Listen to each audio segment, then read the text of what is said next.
People's Choice Podcast Awards voting is up on the 31st of July, so go to podcastawards.com to nominate the following shows. Writers and Illustrators of the Future podcast in the categories of education and also storyteller drama. The Centralist in the category of politics and news. That's with show host Joe Montaldo. Science and Beyond in the category of science and medicine, also with show host Joe Montaldo. The Outer Realm in the category of society culture, with show hosts Michelle Desrochers and Amelia Pisano. And the Pittsburgh Paranormal Chasing Prophecy in the category of religion and spirituality. There's another category that opened up for us recently, the People's Choice, so please select for this category as well. Go to podcastawards.com to vote for these 5 shows and any others you enjoy listening to. That's podcastawards.com. And remember, voting ends July 31st, so go ahead and get your votes in. Go vote. Good evening, everyone. Welcome to the Thursday night segment of The Outer Realm with myself, Michelle Desrochers, tongue twister. I've had a hard, long day, and Amelia Pisano. We're broadcasting right here via the International Public Radio on United Public Radio, 105.3 FM from the beautiful city of New Orleans. This evening's segment is fully sponsored by the amazing folks at Folgers. Here we go. Folgers. That's right. Oh, anyway. I'm looking for my That's right. Folgers. Exactly. Looking for and my I better chat, show this and I'll be in trouble. My blood type is Folgers, just saying. So there we go. Lots of Folgers for everybody. Tonight, we welcome, of course, our friend and producer, Joe Montaldo, to the show. And he's going to be discussing the ancient Sumerians, the Anunnaki, ETs in general, because we all love it, at least on this network we do. In order to participate in tonight's show, at least here on YouTube, go to the International Public Radio and UFO Gods and Extraterrestrials. Just if you want a direct response, International Public Radio. And of course, we're going to be streaming on Twitter and Twitch and all of the network's Facebook pages. So y'all have to have a little sit down and get ready for a good show and have a cup of Folgers. Yes, that's right. Just do it. And vote. Right? Podcastawards.com. Vote. Yeah. And if you're a baker, the instant coffee is amazing to bake with, just saying. That's what you want to use when you're making chocolate cookies, ganache, any of that. That's what you want to use. Ganache, I like it. Hey, Steve, nice to see you too. Steve helped move all of this colossal stuff. Wow. And his wife Casper came along. Oh no, it was bad. Everybody was heaving. Steve, how's your back? How's your back, Steve? Yeah, how's your back, Steve? Oh my gosh. Bad. Oh my God. This is heavy stuff. But hey, amazing. I just want to sit on that throne. There's a few. That one's coming to the house. The biggest one's coming to the house. Hey, Zach. Yeah, the biggest one's coming to the house for the bedroom. Good. And I just want to sit on it. For the bedroom. I know. You have to go to storage. You can try them all out. There's like 12. 12 of them. And for those who don't understand what we're talking about, basically, I was invited to clean house at an Oddfellows lodge. And you never get into these places. So, of course, I'm like, of course I'll do it. And I think I get to go back at the beginning of next week, just because of the fact that the 26-foot truck couldn't hold everything. Oh my God. They must be massive pieces. They are massive kind of truck. Heavy pieces. Yeah. Heavy pieces. And they're all hand done, by inmates at the old Kingston Penitentiary, which is now closed down because they had a woodworking shop. So there's a lot of history around these pieces, not just from the Oddfellow standpoint, but from, the penitentiary standpoint. So, for me, it felt like a rescue mission more than anything, because I'm like if I don't take them, what'll happen? They really did. Yeah, they really didn't know everything. The building was sold. Everything was going. Mm-hmm. And there's just not that many members, Fun day. I'm doing good. Hi, Zach. Just in case you didn't hear me. And I'm grateful for you, Steve. Thank you. It was awesome. Wayne is unloading as we speak. Poor guy. Poor guy. Yeah, well, he has help. He has help from this end. I know, but he's going to be hurting. Oh, he's going to be hurting all the way. It's like, go get yourself some dinner, man. It's just going to be bad. So, but I will post pictures on the social media as I go, because I will have to part with some of it. I can't keep 9 couches. Oh my gosh. There's 9 Unless of them. You I know. buy a palace. A small palace. Well, I'm trying to actually downsize. I'm not actually trying to upsize. I clear one storage unit, and then it's like I have to get another one. Yeah. And he looks at me and he goes, "Okay, sorry." Oh my God. The idea is to downsize, and I have downsized a lot because you know how colossal my pieces are. So I just bring in more colossal pieces, and then she just refills it. Kind of like my shoe closet, only on a bigger scale. I can't. Yeah, I can't even talk about shoes, because when I got rid of the other house, I'm sure there was like at least 100 pairs of shoes that I just donated. Oh, because I'm just like me downsizing. I was like, good grief. I've done multiple bags of garbage bags full where I've taken them to women's shelters, but some I can't take because I call them like pull shoes, because they want to help these women get back into work. So if you are getting rid of clothes, if you're getting rid of some clothes that are business casual, or you have some dress shoes that are, gently worn, don't send anything that needs repair, because they obviously can't do it. It's supposed to be charity. Or that you're not wearing, or if you see a pair of shoes that are a decent price that you can afford, buy them and drop them off at a women's shelter. Especially right now, idea. And they take clothing maybe they'd like that's a couch. Used. I don't know. You can try at Carol's over here, but I would drop stuff off there. But again, I had to be careful. My selection was limited because I don't have that many that are not 5-6 inch and up. So yeah. But I the got rid lower of all ones, of it. I did. I give kept them about 100 pairs, and I gave away. Yeah. I remember when I left Toronto, because I worked in an office, and I came here and I was working from home for John. You don't need it.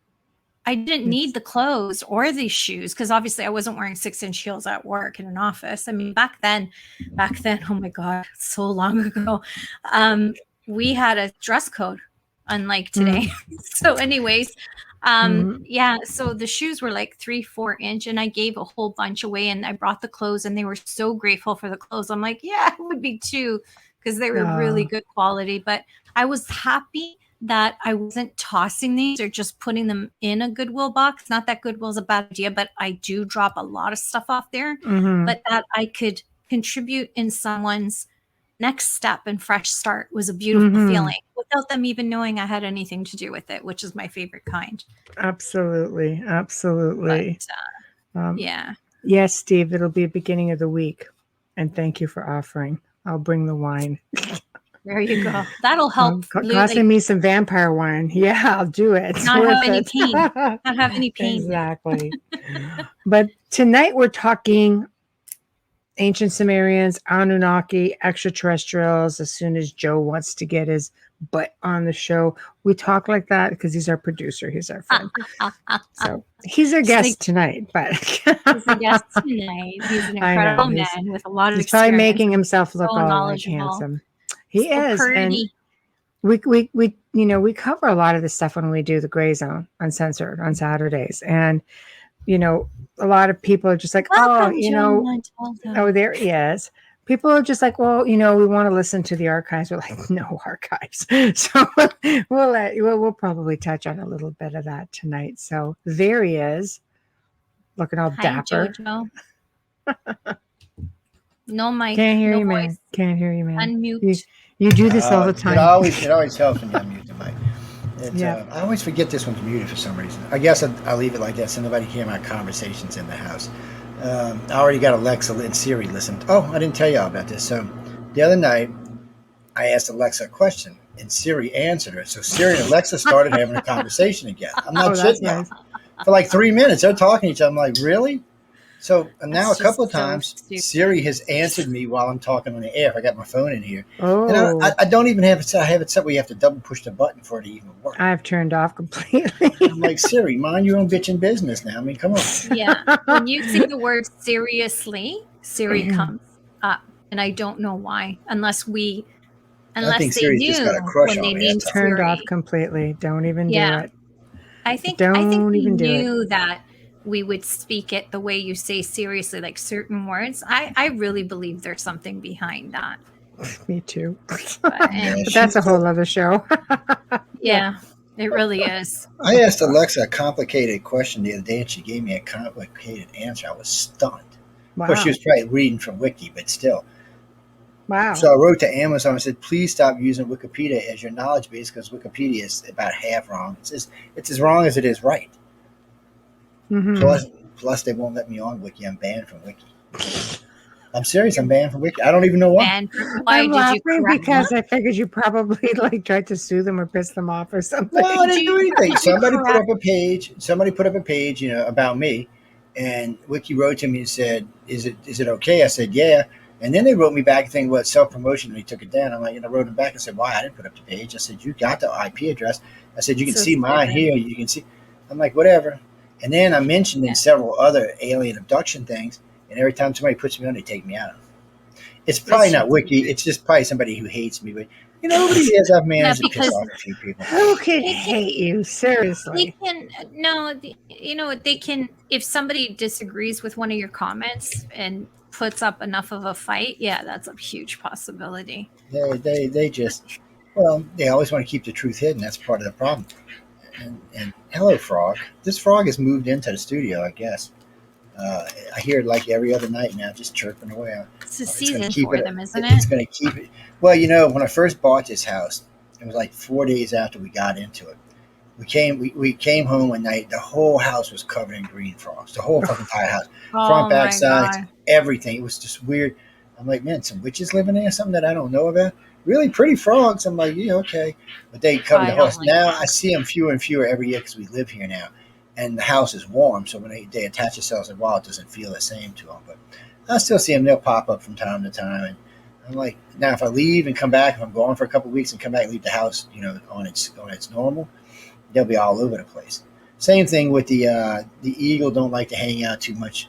Ever since Charlie tried to eat it, I'm like, this is a full fledged eagle. This thing is like 3 foot tall, 2 foot wide. The little chihuahuas out there. I'm going to eat you. So now it goes down to the beast and fishes down there. My 2 ospreys stay. I got a breeding pair of ospreys. They come in twice a year. They right after they breed, they come in and they fish off my tree out there. So I know that's how I knew it was good fishing when I first moved in. I found a fish carcass on my patio about 4 foot long. I'm like, where the hell? How did this get up here? And then I realized ospreys. Yeah, ospreys were eating on my patio. I'm like, y'all can't eat here. And they ignored the dogs. They didn't care if the dogs barked at them or not. The hawks used to come over, but they didn't like that. See, it was so funny. I had these 4 hawks who came in 2 pairs. They see Maxie out there one day. Now, Maxie's like, 6 inches tall, 5 pounds, 4.5 really. Soaking wet at that. So he's running around the yard. More you see one of them coming down. Charlie was standing on the side. Charlie come out there on his hind legs, just. The bird was like, whoa, wait a minute now. Is it worth getting eaten? Because he has no qualms. He was going to fighting back. He hated birds. He was like 4 months when a seagull tried to eat him, and it tried to take him off the ground, eat him, and he was ever since then he hates birds. A seagull of all things. Now I've seen pelicans eat dogs and cats and all sorts of shit. In case y'all know, ladies and gentlemen, if you're out surfing or you're out in pretty water with your little dog, your little cat, a pelican will eat them. Oh, I'm afraid to. You got to keep your eye and keep yourself close to them. Yeah. And the other thing you got to worry about is coyotes. My favorite video, this coyote runs up and grabs his chihuahua and is headed for the woods. He had a Roddy as a buddy. The Roddy comes flying out the door, just knocks the wolf down, grabs his buddy, brings him back, and goes after the wolf. This guy was like, whoa, wait a minute. It ain't worth the dinner. It's just not worth the dinner. It was actually a coyote, but still. It was great to see it. And then I seen one coyote was going to grab a kid and a little cat. Couldn't have been more than 10 pounds when it ate crap on the coyote. The coyote just finally, I thought the coyote was going to try to eat the cat, and the cat was like, you ain't getting nobody. Wow. That's what happens when you live on the edge of the woods and you leave your kid Don't out like in the to stroll. be challenged. I mean, it was crazy. I've seen some cats do some crazy stuff over the years, man. I've also seen some cats get eaten too, so you don't want to see that. And then I had to ban 2 people from my page because they kept sending me pictures of dogs sliding in the water and getting eaten by crocodiles. I was like, really? I said, you're banned. My neighbor's chicken got loose because I have the farm next door. Got loose, and would have been chicken these stew. 2 vultures came down while it was walking up the driveway to go back. Came down, and I witnessed that. I fell to my knees crying, no word of a lie. Like, I was just like, so. I've seen weird stuff like that. It's the circle of life, unfortunately. I know, but it's like PTSD the way they went at it. It was just like so pretty and big, fluffy white when it wasn't a regular chicken. It was an ornamental. It was gorgeous. And I just went, oh my God. I had named her because she was in my garage and everything. You know, she was coming in. I would open the door when it was raining. You never name your food, rule 1. What food? I didn't eat her. You eat chickens. But I don't like that's. I think that was a pet. I don't think they slaughter anything. You hear them all the time, right? And it broke my heart. It's weird. I was actually walking from I had an apartment across the street from my office. I mean, literally, we're talking 25 feet. So I'm walking across the street, and a sparrow just swoops down. And as I was walking, it had to bear off, and what it did, a crow grabbed it right in front of me. I was like, well, it wouldn't have been for me. It might have got away, but it became crow food. Yeah, crows are serious predator birds. Them and ravens, they'll eat anything they can get their hands on. They'll fight any bird. But you know what? I've watched mockingbirds and really small birds go after them. They're like, we're not going out without a fight. You're not getting our eggs. And crows don't care. They're big birds. So the only thing they got to worry about is another big bird. Hawks you can pay attention to because they're creature of habit. So they'll fly around at the same time of day looking for their meal. So I know better than to leave my dog outside by himself between 3:30 and 4 because I know that thing's flying over my yard, you know? So, yeah, you got to pay attention to all that stuff, especially when you're in the bush, so to speak. Yeah, well, yeah, when you live on the edge of the woods or in the woods. Yeah. And then I got to worry about alligators here. They'll come up the bayou and say, hey, they don't come down often because we usually have too much saltwater intrusion into the bayou. But with all this rain we've been having, you'll see one going down, headed to the Gulf, just cruising on down. You know, it's really fresh water. You got to watch them because they will. Because what happens is alligators like slides, you know, mud slides. That's how to get in and out of the water. Well, everybody here has a boat launch. As far as they're concerned, it's just another big mudslide.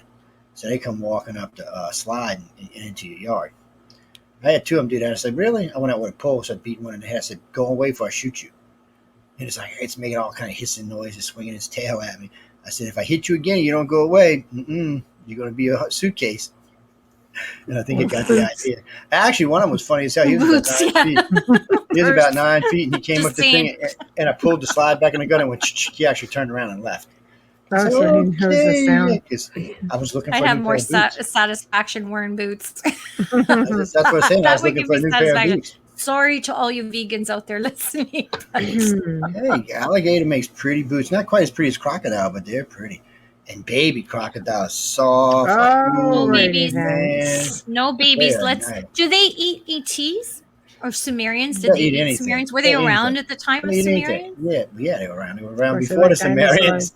They will eat anything. Just a small segue, but it didn't work. They will eat each other. Yeah. Oh, no, because I would imagine, you know, I was thinking one of the biblical things back, you know, Jesus was parting the water. I'm floating across the water. See, down here, a croc would have just got him. It would have never been no second coming. Maybe he was walking on the backs of crocs. He might have been. It's one of them things. You know, I get a lot of weird emails about religious stuff and stuff from the past. And because, you know, I always tell people the same thing. If you're going to get into the field, you followed your abduction research, you need to start as far back in history as you can. You need to go way, way, way, way, way back. And before Christ, before the Romans even, you can find stories that from like the Vikings. There's a particular cave drawing. There's one in the United States that's right around 6,500 years old. What it is it's three dish-shaped things in the sky with some Indians chasing some buffalo. When one of the saucers looks like a beam of light came out and just knocked out like 20 or 30 buffaloes. So they just took them. Well, there's an identical picture of that dates 55,000 years in a cave in Europe. The only difference is it was replaced with a herd of deer instead of a herd of buffalo. Same picture there. It's crazy. Nobody likes to talk about it because nobody can explain it. They're like, well, you know, it's awful weird. But if you go looking at the Pueblos or any of the ancient tribes prior to the Native Americans, you'll see they have rooms that look like spaceships. They got one on I forgot the name of the rock it is. It looks like it looks just like a giant spaceship. It's whatever the rooms are shaped like that. It even looks like the rooms inside were identical probably to the rooms inside the ship. It's a very strange thing. Mm-hmm. But these are Indians that predate Native Americans. People always forget that there was Indians before what we consider Native Americans. There were Indians before them. And then you've got the Mesoamericans, which are much older than Native Americans. And then you've got all that weirdness with South America. 98% of everybody's old blood down there. I mean, well, why is that? Why is that? So I got into it with a professor about this at Tulane. I went to attend a physics lecture, and it ended up being a different kind of lecture, but I stayed anyway. So he's going on and on about us, and I was like, well, none of that makes any sense. It's like, you sure that's how things worked out? I said, none of this made any sense to me at all. I always had an alternate explanation, of course, which made the professor extremely mad. What was that flashing on my seat? I'm like, y'all can't be flashing stuff on my screen. I got ADD. I got ADD. I don't even know what that was. It was, so somebody, what, half a moon? It's a full moon tomorrow night. Okay, no more crack for the people. But, cheers, Joe. Yeah, cheers. Yeah, I need some cheers, man. Like a nice Irish coffee with a double shot in it. As long as it's a Folgers. As long as it's a Folgers. It can be Folgers. Yeah, I love Folgers. It can be Folgers. I drink I drink black silk all the time. Oh, I love that black silk. That's it. It's good. It's kind of got a little bite to it. Reminds me of home style. It's nice. Well, it is home style coffee, but I like coffee with a bite to it. Yes. Yeah. But getting back to all the ancient worlds. Well, there's so many explanations for. I was listening to Chasing Prophecy a little while ago. The girl was talking about the moon probably had aliens in it, and how the Sumerians were the Anunnakis, and I'm thinking, well, do y'all really know what the Anunnakis are? They weren't humans. I mean, it's a pretty self-explanatory. Who gave Eve the apple? Mm-hmm. A serpent, a reptile gave Eve the apple. I would think it's a reptilian. And then if you go right over to the Dogon, which were existing at the same time as Sumerians and the Egyptians, who were they talking about? They were talking about Nemos, the reptilians.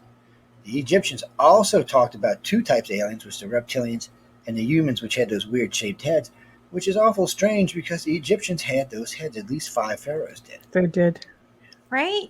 Like, and they tried to. That. Well, they tried to say it was this disease or that disease, but they never could find any proof of the disease other than the shape of the head. So then you take that. If you take one of their skulls and you fly over to the Nazcans and you go down there and look how they were boarding their children. Oh, my shit, it's the same skull. Mm-hmm. So wait, why were the Nazcans boarding their children to make their skulls look like that? Which they never met any Egyptians. They've never been to Egypt. As far as I know, according to our history, there was no travel between the two continents back then. No. And sorry, someone argued that, they're binding them because some cultures bind the head. But it doesn't explain the mass. But it doesn't explain the mass of the skull. But the Nazcans actually heads that are bound are more narrow, where these skulls are wide and substantial, not just elongated. Was the more famous for having an elongated skull, and they said Nefertiti as well. Yeah. But you look at Akhenaten, and he wasn't even shaped normal. Like he had a very peculiar body shape. Like right, they tried to really super long arms. Yeah, but the DNA didn't agree with everything. All of it is strange. And then, like I said, then you go to a whole nother society and a whole nother side of the world, and they're doing the same thing. But what's nice about the Nazcans, they actually left writings on why they did it. They said they were trying to make their children look like their gods. So they were trying to shape their heads like the gods' heads. So you've got an Egyptian that apparently got a god's head like the head down here.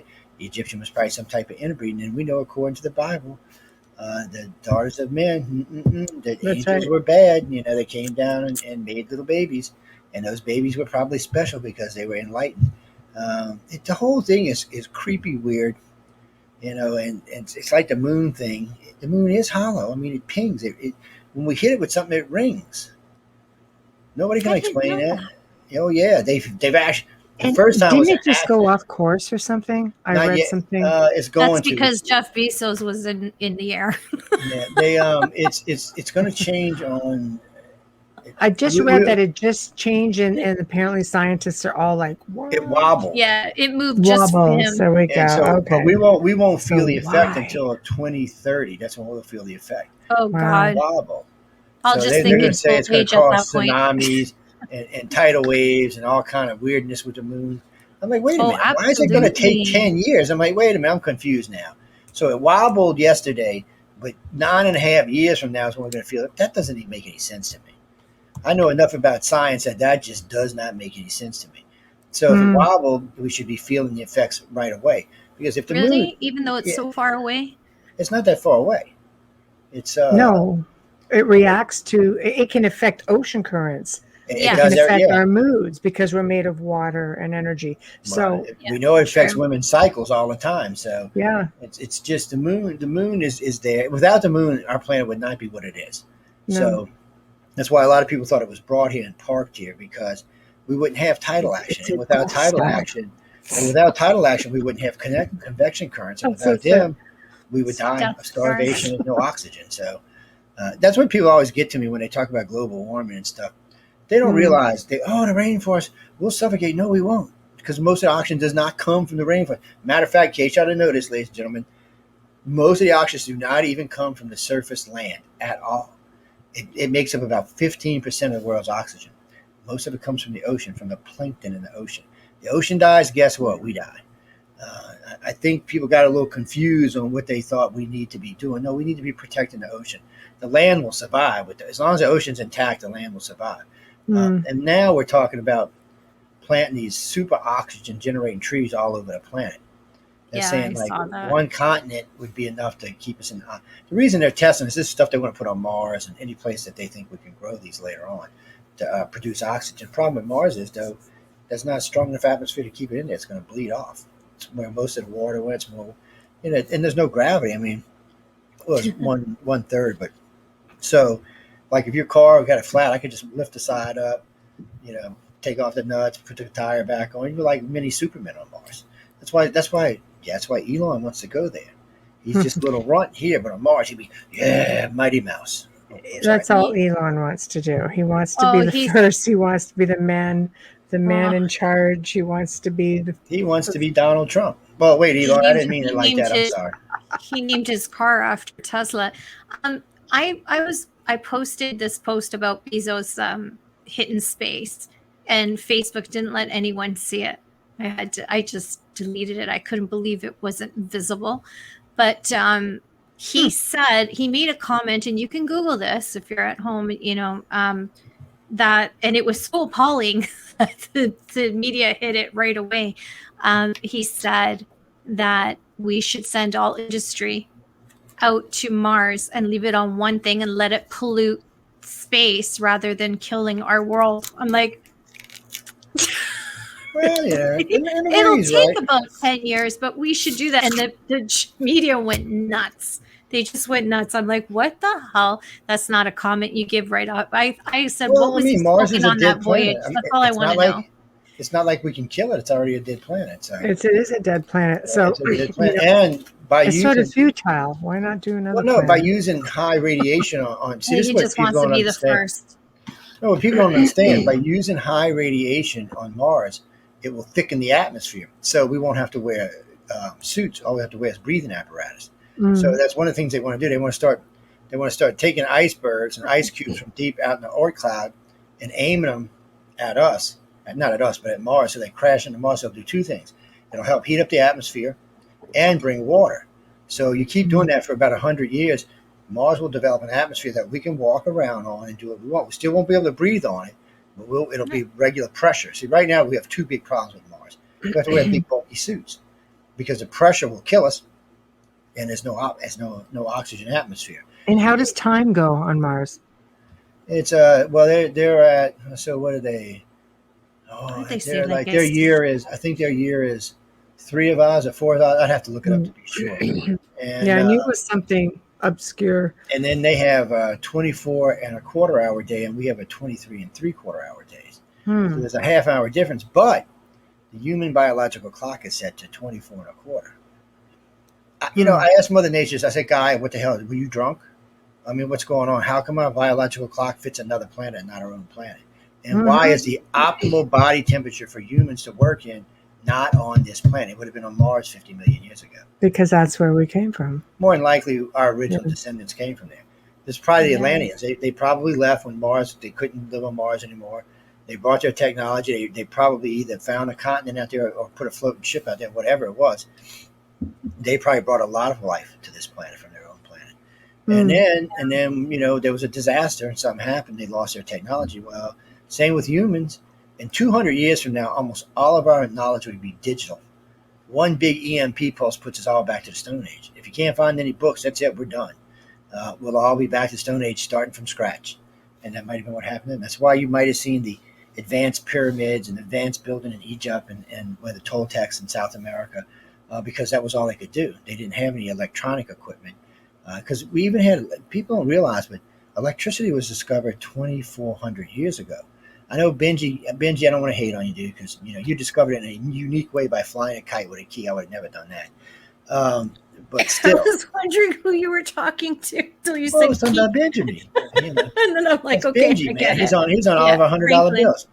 But it was actually discovered in the Middle East in 2400, I think it was. Somebody was using it to electroplate gold onto jewelry.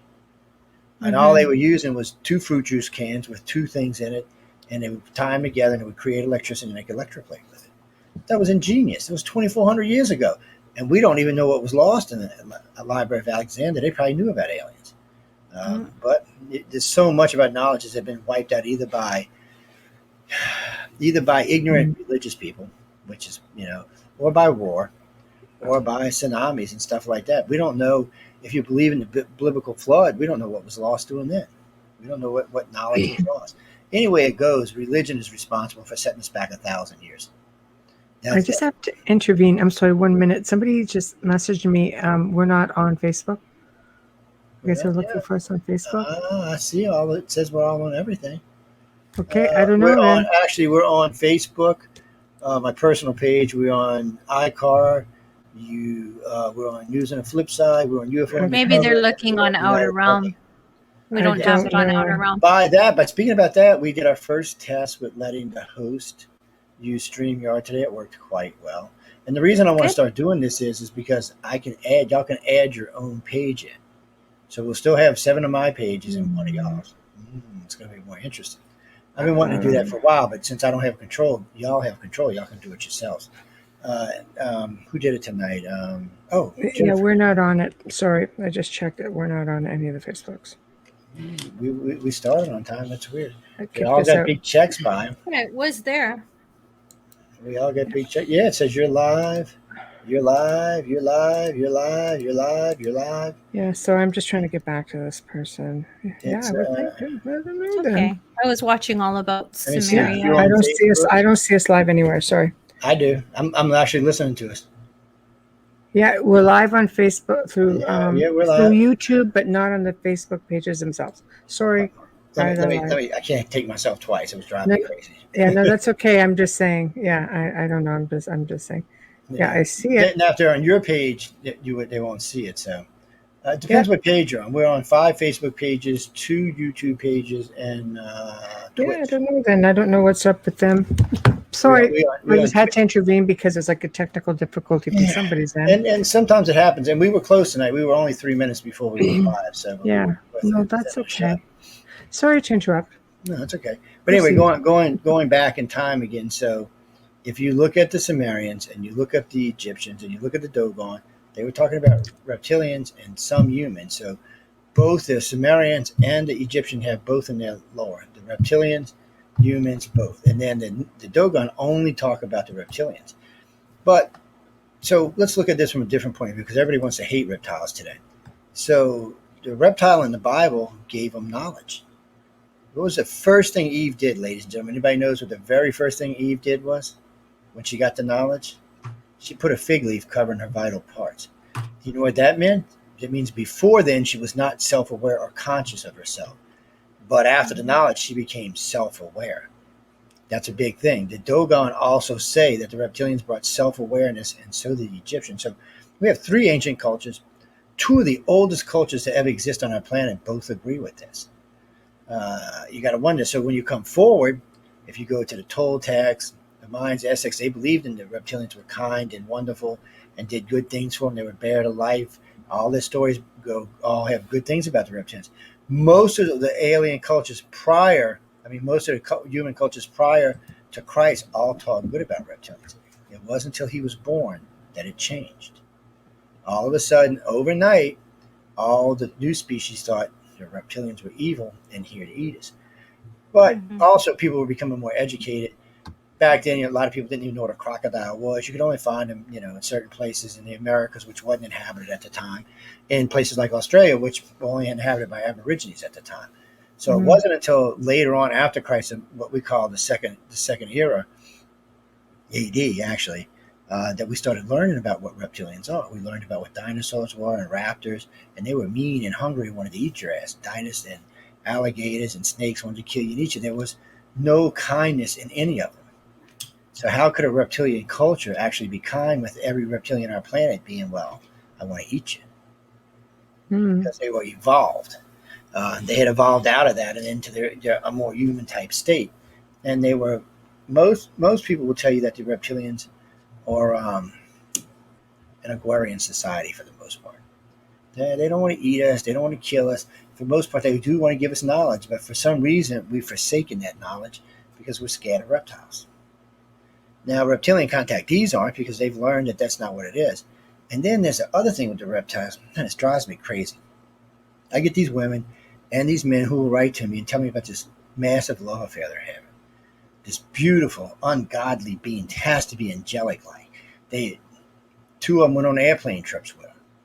So whatever there is, however they transform themselves, they can do it so everybody sees it. And they're not physically transforming themselves, because under hypnosis, you can actually see what they are. So the very first time I ever did hypnosis on this was about right after I learned hypnosis, about 27, 28 years ago. So I sat down with this lady, and she's telling me all about this being. I said, let me hypnotize you. And so I get her under, and I said, tell me about the being. And she's telling me how beautiful it is. I said, well, can you do me a favor? Just run your hand up his arm and tell me what you feel. And she goes, well, it kind of feels cool and like a suede touch to it. So I said, so it doesn't feel warm. So when you touch your fellow human, your hand feels warm to the touch, because we're 98 degrees. So she's like, it's weird. It doesn't feel the same thing. I said, just run it down and grab one of his fingers and just work your way down to his fingernail and tell me what you feel. And she goes, it feels kind of rounded and pointed at the end. I said, well, it's not like a human nail. And right then I said, just open your eyes and tell me what you see. She flipped out. I mean, she flipped out. I flipped out. Everybody in the room flipped out, because she just starts screaming about this monster crocodile on two legs. I was like, so I got her calmed down, and we went back through it. I said, well, obviously he loves you. He's never done anything to hurt you.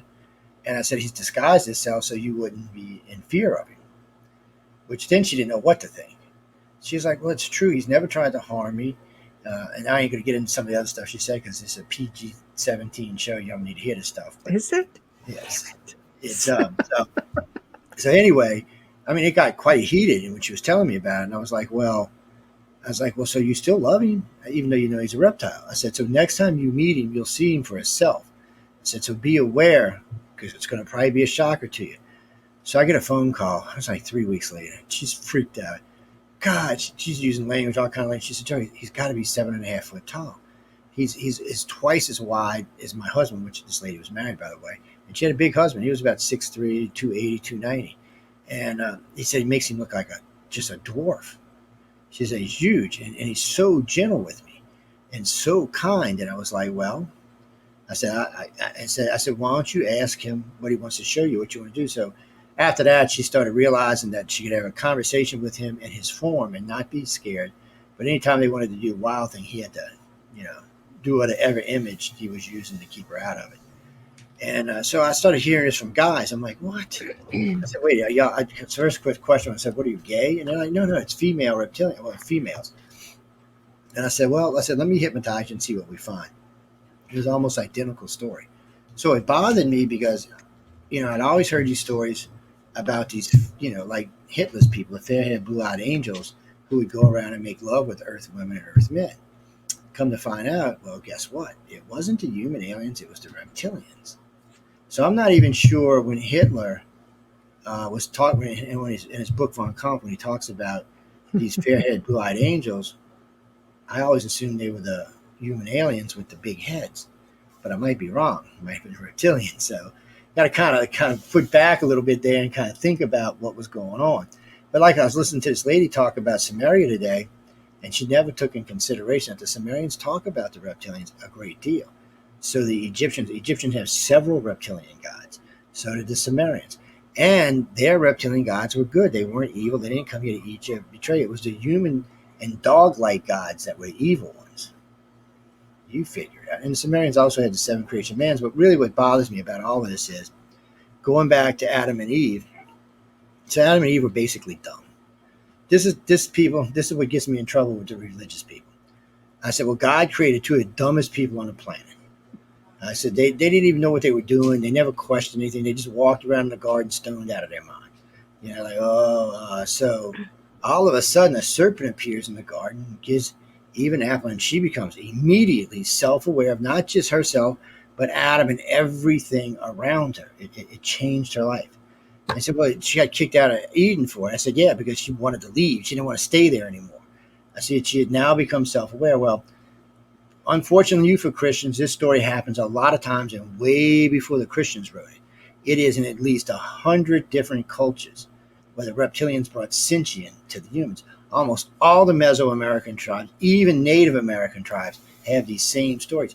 And these stories were at least 5,000 years before Christ. So you figure out what was going on. Not just that, the great flood of Noah happened way before Christianity even existed, even before the Old Testament. It dates back to a lot of older cultures. So I always tell people, be careful when you read anything written by men for the control of men. And what I mean by this, people, is you can be spiritual, but being religious can be dangerous. Because you don't know who actually wrote it. Because people tell me, well, it was inspired by God. I said, really? Were you there? Did you see God say, go write this? I said, no, you didn't. I said, and you know what cracks me up? Nobody knows who wrote Revelations. So in case y'all know this, ladies and gentlemen, because I know a lot of you don't pay attention in church, you fall asleep. The guy who wrote Revelations was put in a 55-gallon drum of boiling oil and boiled, and then dropped out and rolled into sand. And then he wrote Revelations. Yes. He was a madman, insane out of his mind is what he was. Whether it's true or not, we're going to find out one day. But really, I mean, you know how much pain he had to be in? God only knows. But the point being is none of this was directly written by God. As far as I know, and we got to go by Moses on this, the only thing written in God's hand was the 10 Commandments. And the Testament kind of hints around that there might have been more than 10. Over 800 I read in the Old Testament, I believe. That's what I'm saying. It was something really extreme. And like, how's anybody supposed to freaking get that around their heads? How do they pick only those 10? Like, I'm offended. Yeah, well, I'm just saying that's what because the church I broke brings a few, to but us. you know. Well, I'm just saying that's what the church brings to us. So knowing this kind of changes your view on religion itself. And I tell people this all the time, don't get upset, get spiritual. You can worship God. I said, just go by what the St. Thomas Epistle says. Split a log there, split a rock there. You don't need to go to church. You can pray from your house. You can pray with your friends. All you have to do is recognize God, Jesus for what they are. You don't have to go to a church, though, to go. Now, I know you Catholics like this extra unction shit because y'all going to be bad all your life. And at the end, you're going to go, please give me extra unction so I can hang out for a while. I don't know if that's the way to go, people. Just saying. I'd be careful with that. But the point is the Adam and Eve story appears at least 100 times beside with Adam and Eve, and long before Christians ever existed on the planet. So you do the math and figure out who was telling real stories here. A lot of these stories were taken from cultures prior to Christianity or Judaism. Especially the pagans. Yeah, so, and we all know how much of our holidays are laid on pagan holidays. Yes. So the problem here is somebody was grabbing power, and they used all of this to grab more power. And they're great stories, saying they're any more than stories is tough. It just seems like the reptilians brought freedom to man. They made us self-aware. They made us sentient. And again, this just yesterday, this lady's cussing me. I do not have a reptilian section of my brain. So yeah, you do. Oh, no, I don't. I could not be stinking. She just went off on me. So I said, really? I said, hold on. Yeah, let me send you this link. Oh, that could be. And I said, I'll send you a science link. Here you go. I said, I'll send you another science link. Then she just got all quiet. She said, "It can't be true." I said, "It is true." I said, and it's what's scary about it. It's what makes us us. Without it, we would be just a bunch of wimpy asses. We would be controlled species. It's what keeps us alive and well and functioning. And it doesn't make us evil. It just makes us self-aware of what's going on around us. So without it, we would be a much different species. And according to the Sumerians, the Egyptians, and the Dogon, the reptilians gave us this to break us to bonds of slavery. There's still some people sort of hit and miss with that. If you ever heard, I'm going to touch on this on the Gray Zone when we do the show Saturday, but I'm just going to give a small portion of this. But there was a man named Credo Mutwa out of South Africa, and he's an African Zulu Sangama, like a shaman, I guess, or like, a chief. He's a traditional healer. Now, he carries down his oral traditions, from his ancestors, and they speak of a specific alien invasion, which were essentially reptilians. And he basically talks about how they came down in his little rickety ship and that they needed to come and land here on Earth.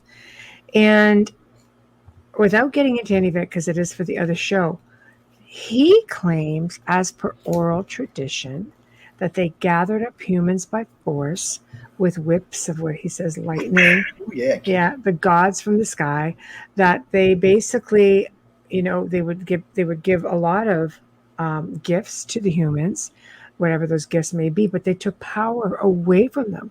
He said they spoke telepathically. They also, they say it's not a shape-shifting per se. It's like you were saying about these people you were working with. It's almost as though they can, if they want you to see them in a certain way, that is the way that you're going to see them. But basically, he says that they need substances from us for their own selfish purposes. They were actually solid creatures. They had sinister intent, and that they would often do this shape-shifting thing so they can assume the identity. For example, like a princess. So she would marry the prince. Right? So they would sort of get themselves into position. It sounds a little bit like the whole elite thing that's going on, getting into position, but they're not really. But for those who aren't familiar with this guy, and again, Joe and I will get into it a lot deeper on the weekend, but this is who David Icke interviewed, was this man. And he based a lot of his research on that man. And there's an interview on YouTube with this guy. So what do you think about when you hear something like that? Because this guy's like 90 freaking years old or 80 something years old. I've said this 100 years, why David Icke won't give me an interview. He's wrong about 90% of what he talks about. Yeah, but I'm saying he comes from this guy who gives his own interview. He's given the info, even if he takes it from the guy. Okay, the guy gave his own interview is what I'm saying. He's on YouTube somewhere. So all you got to do is this. Remember this, ladies and gentlemen. This is always important. And I judge aliens, humans, and everything by this. Actions always speak louder than words. When the snake gave Eve the apple, he didn't ask for anything in return, and he didn't take her, he didn't bite her, he didn't kill her. That's all he did was give her the apple, and then he went on his merry way. So when you talk to the Dogon, they tell you the exact same thing. They didn't hurt us, they didn't kill us, they just gave us information and helped us move forward with our lives. When you go to the Toltecs, the Mayans, Aztecs, and Incans, they tell you the same thing. So when you cross across about 20 cultures now, they all tell you the same thing. The reptilians weren't here to harm us. And then there's the fact that we are part reptilian. So we're family to them. Out of all the races visiting here, that's why we're the closest to them, because we have a direct kinship. So what's with this old African Zulu man? This is the oral tradition of his tribe, his ancestors. And he might have had a bad, somebody way back in his family might have had a bad encounter with her. But you got to remember, got a bad bunch. The Greys and the humans can also make you see what they want you to see. So the humans hated the reptilians. Remember, this is why the Greys ended up here. It's true. They hated each other because the reptilians directly interfered with whatever the human aliens were doing, and it just pissed them off. And they were going to start a war over this, and then all of a sudden the Greys show up around the time of Christ, or maybe before, but regardless, they showed up and it all stopped. They're like, no, we're not starting no wars. We work for the light beings. You want to piss the light beings off? Start a war and see what happens. The Greys are far more advanced than either one of those two races. I mean, their ships are alive. they can physically meld and enter. And when any contact will tell you this, who's ever seen the three together. When a reptilian or human walks in and is a gray present, the reptilian or the human will put their head down and walk past the gray before they even speak to him. And they don't speak to them face to face. They speak to them telepathically with their head away from them. That's how much fear is involved there. Because they know, so the human's head is about this long and about this wide. The reptilian's head is about this big, way bigger than ours. But the gray's head is like this and like this. And it's got this big frontal lobes. Nobody wants to mess with them. They're telepathic. See, because they have true telekinesis. They can kill with a thought. Nobody wants to mess with them. They can also knock us out with a thought. People always say, they use the wand. No, they don't. The wand is just an instrument for you. They just knock you out by thinking about it. They also track us through thought. So they can singly identify every human on this planet through thought, or at least the ones that they're keeping tabs on. It's like it's like a fingerprint. Every human has a unique fingerprint. Every human has their brain scans are all unique. So it's the same thing as a fingerprint. So they just lock onto it. By the way, in case y'all notice, ladies and gentlemen, our government is working on this very thing. So starting in 2030, all children at birth will be brain scanned for identification. Wow. So now you take your hands, your feet, now they're going to take a brain scan of you. They're saying it's for science, so they much later in life, people who go crazy, they can see what went wrong. Whatever. It's like the same thing. So y'all know you can get a chip in your dog. One of my dogs is chipped now. I'm getting ready to get the other one chipped in a couple of weeks. I've got people I know who went to jail who have chips, so they can they get the ankle bracelet and a chip. So they can tell you anywhere you are. So now what they're offering, this started under Obama and wasn't made public. And I think Biden or maybe the next president will bring it out more.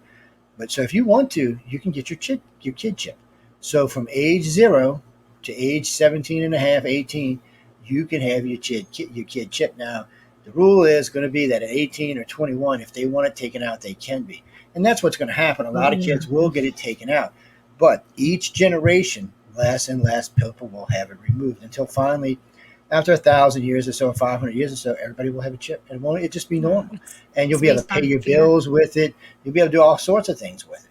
But the chip has to be put in a place that's not easily removable, or people, deep muscle. So a lot of parents are going for this because they're scared their kids might be taken. So now you get your kid chipped, and they disappear. But I like it better than this because you can see, because y'all can do this on your cell phones, right? I do this with my son all the time because we both got 12. So I say, "Oh, I see you now. I know where you are. You're being a bad boy, aren't you?" He's like, "Dad, stop it." But the point is you can do this now just with phones. And now you'll be able to do the chip. You pull a program up on facial recognition, Joe. Look at all the things on social media. Facial recognition has been outlawed. Put your face in this person's, like a TV person, like Rambo, let's say. Yeah. You can put your face in here. Anything like that is facial recognition. Do you know at Pearson Airport in Toronto now, they've been experimenting with facial recognition? Nope. Well, I don't use it for my phones, but people who are unsuspectedly using these apps are putting it's facial recognition. Yes, that's how this phone works. Can I tell you something? Pearson's had that for years. We're never told about it. Yeah, great, they've had it for years because it's a way of, you have to understand when they're looking for people who are high risk. It's a quick way of finding them. Facial recognition is also on traffic cameras. Absolutely. They're everywhere. You don't have to make it easy for them. Oh, and that's a great one. So I was talking to my cousin, he's a detective. I'm not going to say where. I'll just say he's in the city. And him and I got to talking about cameras on tracking your car. So it's actually illegal for them to track your car. Okay. So they're supposed to be able to take it like in case there's an accident or this, and they can look at. They're not even supposed to be able to scan from camera to camera for license plate. That's actually illegal. It's an infringement on your rights because most Americans don't realize this. But your car and your home are the same thing. You have the same rights. The car is considered an extension of your home. That's why all this roadblock is such a big thing in our country. It's a big fight. It still isn't over with because technically it's illegal. They're asking you to prove yourself innocent. They're assuming you're guilty because they're stopping you for no reason and asking you to show that you're not. Oh, it's a sobriety checker. It's a safety checker. It's this, that, or the other thing. No, they do them out in front of my house all the time. I've posted at least 20 videos I'm out there doing. And I'm like, look, guys, I said, what you're doing is illegal. You're infringing on my rights. So technically, you can refuse to show them your ID, and you can refuse to do anything. Of course, they're going to arrest you and take you in. Then you can sue them afterwards because they're illegally arrested you because you weren't breaking any laws. And this has happened. As long as you don't have anything pending, you can. So yeah, as long as you don't have anything pending, you're right. Because you have something pending and they take you in, you're going to stay for a while. So the way they get around this, different states have different rules. So in Louisiana, 1 hour before a roadblock, they announce it on a radio station, some obscure radio station. It's got to be in the same district you live in. But look, most people don't even listen to music like that anymore. They listen to it on there. So I actually wrote it and said, you need a different way. Here they put it in the newspaper 3 days ahead. Nobody here reads a paper anymore. So, I mean, these are not useful. They need to redo this and put it on a spot on the internet that anybody can see. Well, they don't want to do that because people will just start go there. They have to go another route. Should do it on your cell phone like Amber Alerts. Yeah, they should, but they don't want to because then it's not sneaky enough, and too many people who are going to, because the innocent people don't care. They're just going to go through the roadblock and here's my shit and go on. I got stopped one night. I was high as shit too, and I was. I ain't gonna lie. So I was me and Linda, but I had the 2 dogs. Kind of left it out. So, no, because I want to be honest about what happened. So the cop stops me and he looks at me, puts a flashlight in my eyes, and he starts giving me the stare like, "I'm gonna pull you out the car." Charlie and Maxie leaped over the top of me and just after this dude, man. I mean, he starts laughing because, Max is this big. He's laughing. He said, "Get out of here, man." He said, "What are y'all going to do?" So we're going to get something to eat. We're going back home. He said, "Get out of here. Go on." But if them dogs wouldn't have done that, I'd have been going to jail. I probably wouldn't have been going to jail, but I got a nice long lecture because I was all legal still. And, it's one of the things. I wasn't drinking, so it would have been a lot harder for him to prove anything. And so y'all don't know this. For all you marijuana smoking people out there, I'm going to tell you how you get out of a ticket. Oh, that's good thing to learn on the outer realm. Well, Thank you very much, Joe. It's a good thing. So if you're a chronic smoker, they cannot judge you by their current values. So each state has their own rules. But the problem is, like Colorado found out, people who smoke every day or smoke 5, 6, 7 joints a day don't get near as high as other people and can function and drive and go to work. It's already been proven because hundreds of thousands of people in our country do it every day. So build a tolerance. So when you go in front of the judge, you're like, no, you can go in high. He said, well, how do you think you're looking right now? Judge, you look good. Yeah, you must not be doing it. No, I just smoked 5 joints before I came in. The judge is like, you're out of here. I can't put him in jail. He's completely functional. So it's hard to. With booze, it's easy. 0.2, you smell like alcohol, you get alcohol. Granted, I can drive on a much higher tolerance, but still, that gives them some lee room. But marijuana is a whole different thing. So getting back to the reptilians, going all the way back, that's one of the things they used to do is give people a sense of euphoria. So it's a way of controlling without actually needing to control. So some people say their glands give off a chemical that makes humans feel euphoric. But like a pheromone. Yeah, it's like a pheromone. That's probably what it is. But reptilians are strange in the way they do things. So they abduct inside family lines, just like the other 2 do. But they're abducted inside their own family lines. It's not like the Greys and reptilians. I mean, the Greys and humans. They're abducted in just family lines in general. But the reptilians are actually abducted into the family lines that are closest related to them. So they actually abduct that way. The ones with the most sense of reptilian or whatever blood type happens to run through there is who they're taking. And it's weird because reptilians have genetic memory, and so do the contactees. So one of the problems we have with the contactees is they start having these memories, and they're real to them. Like, oh man, I've lived this. It's no way, but they haven't. Great-great-great-great-grandpa reptilian is who lived that. You just have the memory. There's also one of the reasons why all contactees have more knowledge in their education. It's one of the things you'll find. A real contactee will always be above his own education, far above it usually. It's a strange phenomenon itself, but it's why you know it's a real contactee or not. I've never met a dumb contactee. Never. Amelia, you had something. Yeah, because actually, thank you, Michelle, because actually Joe brought it right back so we can bring this in. Deborah Willette writes in Facebook, and please, if you're trying to get our attention, it's a lot easier for all of us to be able to interact with you on YouTube. This way we can tell you just in case you, because otherwise I can let you know on YouTube, I'll get you in 1 second. So I didn't forget about you. But Deborah Willette writes, reptilians I have met in Orlando in 2004 were very respectful and wise. I thought that was very interesting because I've never had anybody say that they've met. But I've never actually met a nice one. And how do you know? because they're different than us. They really truly were. They are an agrarian society. So this is what happened to the reptilians. They started out completely as an agrarian society. They were probably maybe like plant eaters in the beginning or something, because they were very, very not aggressive. Somewhere along the line, the Greys talk about this, and they say that when people are brought to the council, they talk about this. Somewhere far back in our history, probably before humans even walked on this planet, there was a massive war. That's what brought the light beings to our galaxy. The light beings were in a galaxy that was almost dead, and they were leaving. They were looking for a place to go. Their galaxy had extended themselves. They had evolved as far as they could in that galaxy, and they were looking for a place to go.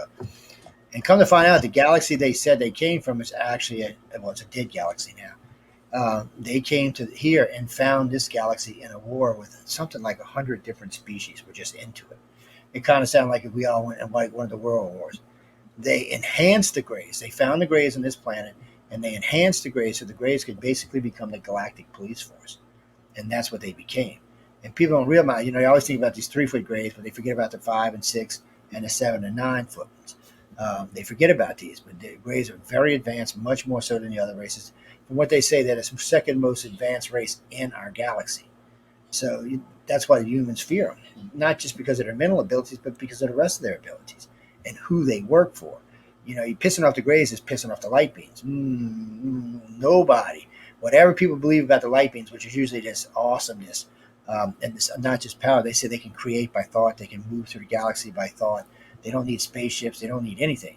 They can actually take a piece of themselves and put it in you and travel with you. They can do that in several humans at one time if they want to.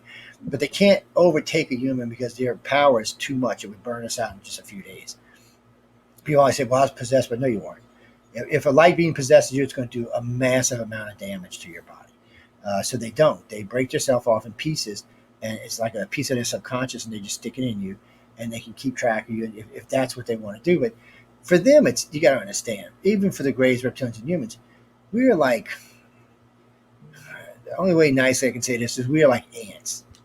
We're really interested and we're really fascinated, and we're intelligent, but nowhere near where they are. So when we look at ants, we just look at ants. That's the way they look at us. They said one day, yes, we'll become part of the galactic community, but no time soon. We're just, can you come right down to it? We're just stupid. I mean, we pollute our own planet. We shit in the place we eat. I mean, we're just a sad state of affairs.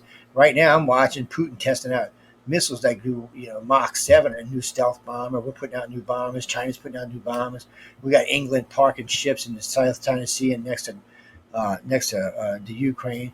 I mean, we're on the edge of war, just like we were in 2020 when the Twin Towers happened. We're right back where we were 20 years ago. We're mad, we're hateful, we're a divided species, not just us. The whole planet's like that. You can't go around finding any countries that are really happy where the whole society is happy. America was for about 10 years, but that's because we were blowing the shit up out of the Middle East. Next thing we're going to do is invade Canada and make y'all states. What? Yes, that's what Joe Biden said. He said he thinks that Canadians need to be freed. His words, not mine. We're not arguing. Wait, he thinks we should be free, but he's blocking us out of his country. But yet we're letting you in. It's an oxymoron. Look, I'm just saying. It's no, how he is. I'm thinking these two got together. I don't want to make it political. I'm thinking these two got together and said, "Okay, you say we're going to let you in, and I'll say we're not letting you in. And this way, you come into Canada, you can't get back out, so you're not coming into Canada because the border to go back when you're driving is closed, even if you're American." So it's stuck. Like there's no CBSA there, so you're stuck. And I'm like, wait a second. They told us that we can go to Canada, but we can only fly into Canada and fly out. Yeah. If you drive in, you won't be able to leave. So because the border's closed going home. I call bullshit because I see more American cars here in Canada, and I have been the entire time, and I see even more right now. Filming is still happening in Toronto, and they're all from LA. Like we're talking about actors. A good friend of mine who lives in Seattle. He went up to visit some friends of ours in BC, and he's like, Joe, he said every car on the road was American. He said you went to the boat launch, you went to the harbor, you went to the restaurants. He said there was no Canadians; it was all Americans. He said I might as well stay in Seattle because I couldn't even see hardly any of my friends. And then he said the cops didn't bother him because for a while everybody was going up there to Vancouver by boat because they weren't messing with him. and they would go eat at the harbor, restaurants along the harbor. And for some reason, they didn't have a problem with that up there in British Columbia. But all of a sudden, they're like, well, we'll just let y'all in anyway. But it's not even fair to the rest of y'all. And how big is that area? I mean, population-wise, compared to like Quebec and all. BC, it's small. I think they only have 7 million or something. We've got 15. Yeah, and then well, it's Quebec, 7 million. That's the size of New York. That's pretty good. That's a good place to go hang out. Considering Ontario's 15 million and it's all southern, it's not that big. Because they have a big, like, long mass where we're wide. Yeah. It's it's Wait, that's what's strange about y'all. I thought you folks tracked us by moose. You're hilarious. Y'all got 38 million people in y'all's country, and 22 of them live in 2 areas. It means the rest of them must be spread out pretty good. And let me tell you, all the refugees came to those 2 areas as well. Okay. Enough politics. No, this leads into things we're talking about. Because when you deal, well, all right, I will. When you're dealing with these 3 aliens, that is a human alien thing. They believe in that. The Sumerians, every race that was dealing directly with what we call the human aliens, were an enslaved race. The ones dealing with the reptilians weren't. The Toltecs enslaved races, but they weren't. Their people weren't enslaved. The Incans and Mayans, Aztecs, none of their people were enslaved. They were enlightened citizens. Even though they were kind of crazy, they were still enlightened. So the reptilian, and Kublai Kai and some of the other ones were the deities of life. They brought life to, and so they all believe. Almost all the South Americans, a good chunk of the Africans, and a good chunk of the old Europeans believed that the reptilians brought life to this planet. Mm-hmm. Maybe they originally were the Martians. Who knows? They were the original blue bloods, right? Well, it's funny to us. I had a professor write me a couple of months ago about the blood type study.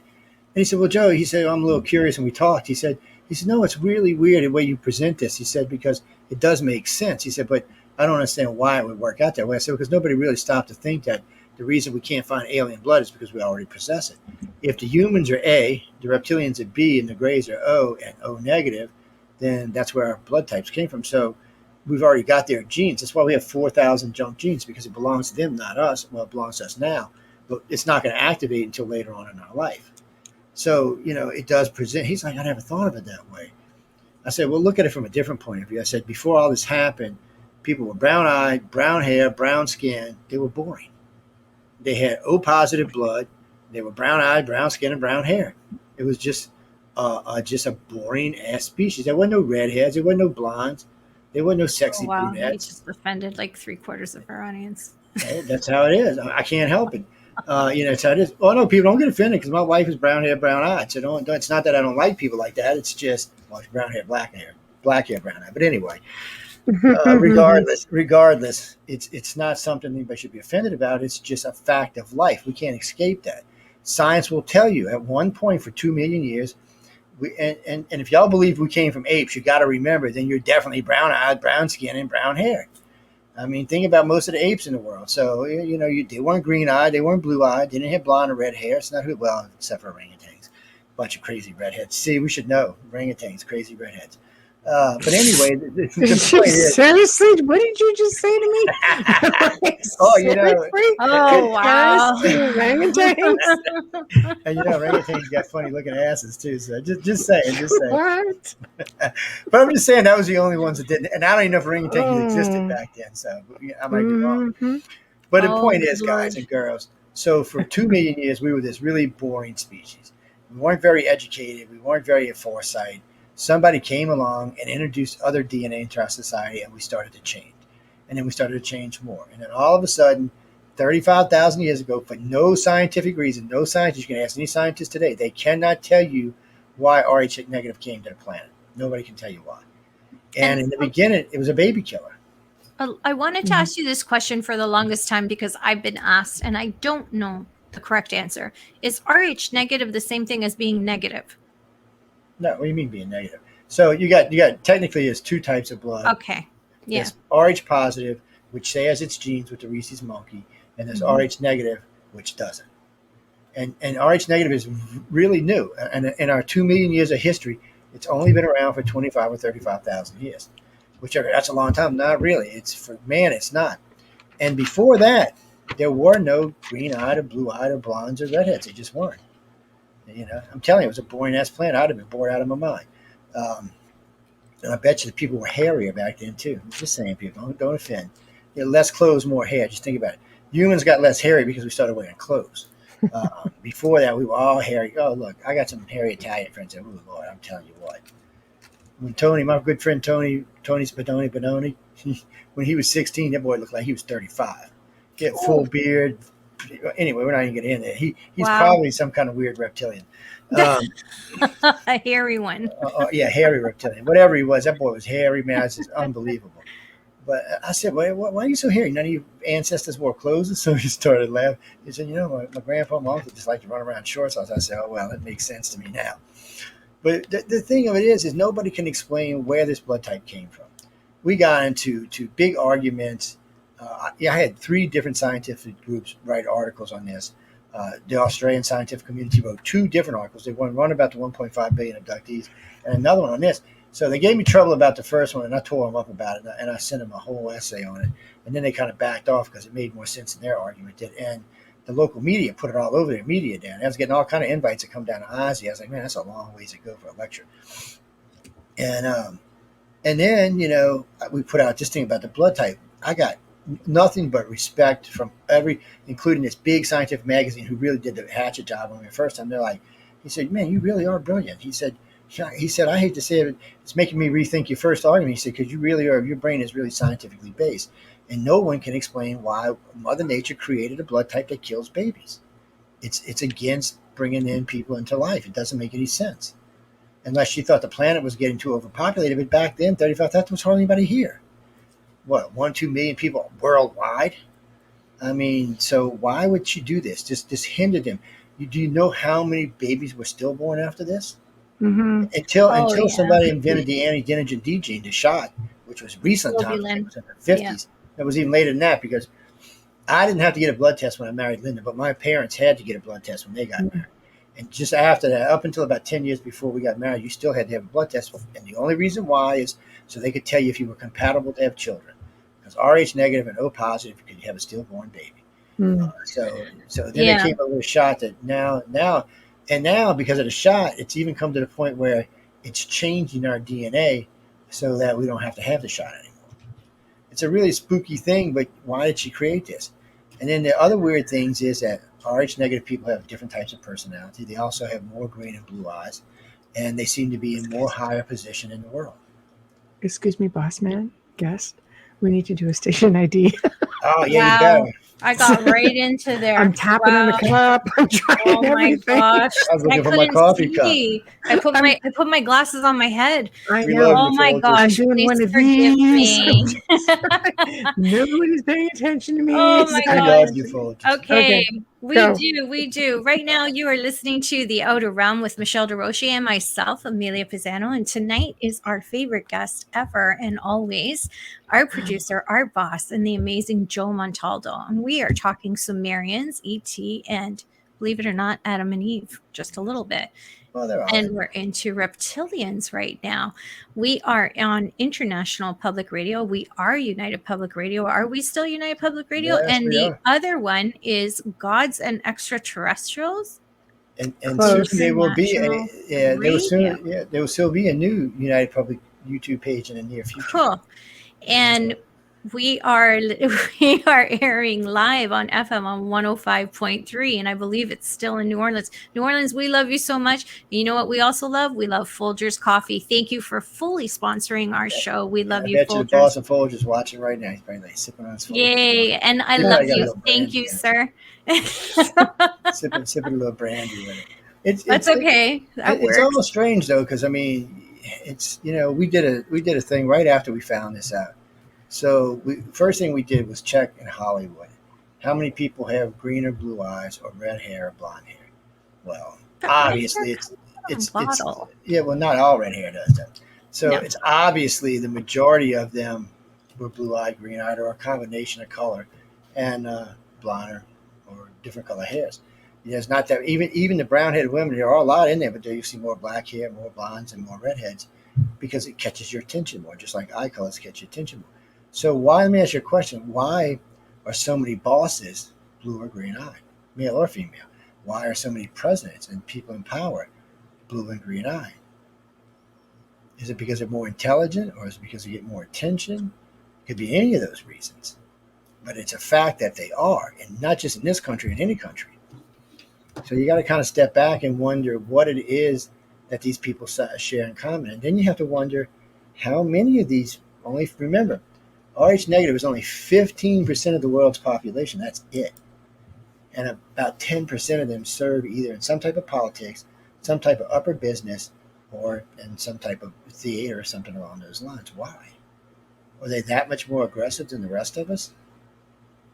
Are they that much more intelligent? Is there a different drive they have than everybody else does? When I brought this up to a group of scientists, they were like, no. And it was a big argument. It was at a lecture. I love going to lectures, especially like at Tulane or any Ivy League school. And it got a big argument. And then 6 weeks later, they had another one. And the guy's like, I come over to listen. He said, I want you to come up here on stage for a minute. He said, you're absolutely right. He said, we spent the last 3 weeks, every professor in this group, which was more than 70 of them, said, the more we checked, the more we found. He said, well, don't get me wrong, we found a lot of brown-eyed people because, they make up the majority. He said, but since blue and green-eyed or Rh negative people only make up 15%, you've got to wonder why so many of them are in positions of power or in positions that they can make you think about something or do something. It's true. Influence, yes. I mean, that's this whole, we have half the world that thinks the elite are reptilians and the other half thinks they're all crazy. But I mean, is there not a little grain of truth to some of these conspiracies? Well, that might be, you wonder. But my problem's always been, you got skull and bones, you got the black hats, you got you got whatever they call the Templars now since they were reborn.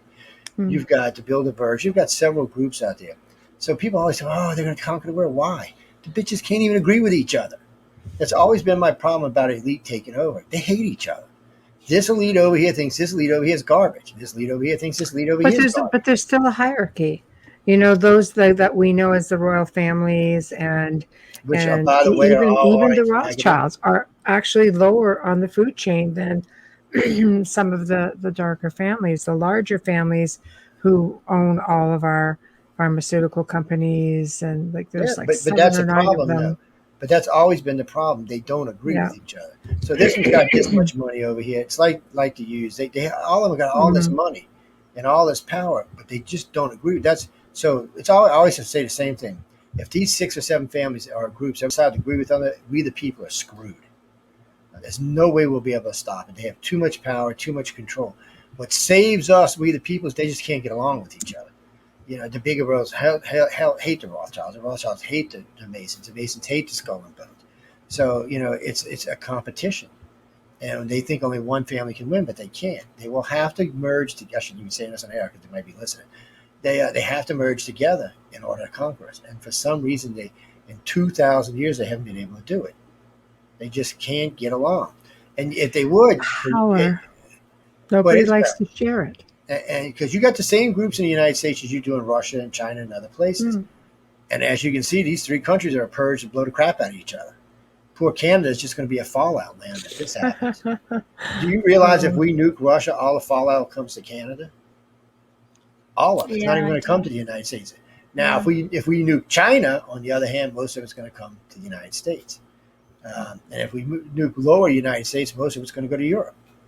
So it's a damned if you do, damned if you don't. If you decide to nuke somebody, you're killing yourself. Even if they don't have nukes, you're still killing yourself. Unless you use low-yield tactical neutron bombs. Shh, I didn't say that out loud. Then it might be a different story. But the problem is the president of the United States and his little group don't agree with this little group or that little group, and they just don't want to agree. It's like cliques. It's almost like freaking high school. It's like ridiculous. They just hate each other. So nobody wants to share power, Joe. Nobody. No, they don't. And I think that's why the aliens have such an easy time here. Because they know, because if the groups would get together, they might be able to put up some kind of resistance against the aliens. At least one of the races at a time. Because as a group, we could unite our technologies, get together with whether this one has, that one has, this one has, and put it together. And, the United States has badass railguns now. They might be able to damage a saucer or one of the other ships. Maybe not a saucer, but maybe one of the other ships. And if they were radioactive or had a different type of projectile that maybe had an energy involved in it, something that could maybe net a ship, they might have a chance. But the problem is we don't get along. We just can't do it. Do you realize if Russia and China, America and Europe could agree just to work together, we would make leaps in science that people would not even believe, and how fast it would go would be unbelievable. Because religion would be out of the way, and power would be out of the way, and it would just be research for research. But Putin, I don't know what Putin's after. He's about to kick the buckets. I'm not even sure what he's after. Biden's the same way. I don't know what he's after. He's about to kick the bucket. Xi Jinping, he ain't about to kick the bucket, but nobody's about to give him the reins to anything. So, I mean, that lets the aliens have free realm on our planet. They can go and come as they want. Everybody, we can't put up mass weapons in space because the other country's going to get mad. So when Reagan was building these lasers to defend us from outer space with the Britons, China and Russia was having a fit about it. In the end, I think Russia and China realized the lasers they were building were way too big and way too powerful for shooting down missiles. These were designed for something much bigger and something much better. And then Russia got the idea maybe it's to wipe out cities, which could be true. But in the end, we know because they formed Pine Gap, and Pine Gap is a joint British defense of outer space. I didn't even know there was anything in outer space to defend us from. Obviously, the president, whoever was, I don't know who was prime minister at the time, but president was Reagan. He did Pine Gap, Star Wars. I don't remember. I'd have to What about that. What about the Dark Fleet? What about the Space Force? All the exopolitic people think that are out there. Yeah, then going back to World War II. So why when Donald Trump created Space Force we didn't find out more about it? And why is DARPA flying such a big piece of crap in space when it's supposed to be the most advanced technology in the country or in the world for that matter? So you got to wonder. So this is how I judge things. Okay, we're pretty advanced right now, way more so than we were 100 years ago, but we're not advanced enough for deep space exploration. We just don't have those technologies yet. We don't have things like artificial gravity. Oh God! Faster than light technologies. At least not that they're showing us, but you can also tell that because no one of any consequence has ever said anything about these tech. All the astronauts, even the ones with high clearances, always said the same thing. No, we can't quite figure out how to make it work. DARPA would do it tomorrow. And do you realize that somebody figured out artificial gravity, how many hotels would pop up in space overnight? So we know these technologies aren't available to anybody at this time. It's like telekinesis. When people tell me, oh, we can do this, we can do that. No, because if we had telekinesis, Nancy Pelosi would be dead. I'm pretty sure Hillary Clinton would be dead. Xi Jinping would be dead. Putin would be dead because Trump would have hired all these people and all of his enemies would be dead.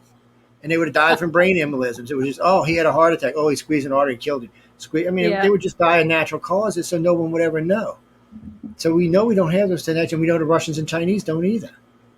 So I don't think telekinesis actually exists in any real form in our world. What I mean by that is I've met people who could do things like slam doors and move nickels and coins around, but they couldn't go into your brain and find an artery and squeeze it. They don't have that kind of tech yet. They don't have that kind of ability yet. We know there's pretty good telepaths and we know there's pretty good remote viewers, but not even to the point where they're really that useful for the government yet. Because if they were, in World War II and in Vietnam and Korea, we would have used them to target things. We wouldn't have got our ass kicked in Vietnam, would we have? Because we'd have known where everything was and we'd have took it out. Well, obviously, we didn't have that tech thing. We're not using it now to go against Chinese or even to put our ships and planes and boats in strategic places that we knew they had stuff because we don't know. See, again, actions always speak louder than words. So there's always a lot of words out there that says this. I met what's his name? I've interviewed him a couple of times. The guy who's in charge of remote viewing. What the hell is his name? He's been on Coast to Coast a million times after they shut the program down. And remote viewing is good for a lot of things, but it's not good for the things that we need it to be good because if it was that great, we would have never closed. Colonel Ed Dames, we would have never closed the program down. And so now we got the telepath program. Well, the Navy and Air Force has a telepath program.